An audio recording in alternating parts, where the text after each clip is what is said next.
So my topic, Crossing from Nation to Region, China and Northeast Asian History, is born out of my recent interest in moving away from the national or nation-state framework of history.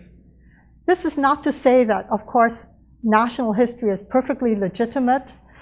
In fact, history, modern history, as witness the history departments in every university in the country today and so forth, is really a product of the nation state.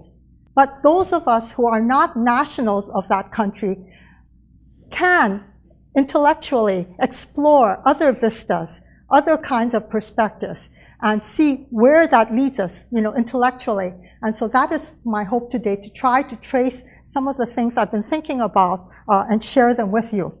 When we talk about Chinese history, we talk about the 25 dynasties. Everybody learns it that way.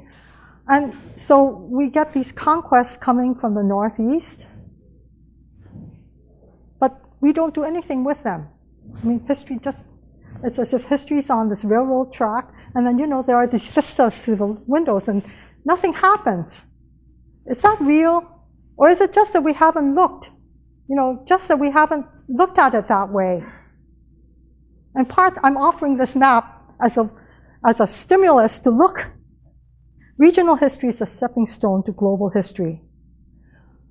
There can never be a global history that doesn't rest on regional and local history, because it is the information that's precise, that's detailed, that's specific, that gives the texture of a particular place and time, that is really essential to understanding how human beings responded in a particular situation in a given period.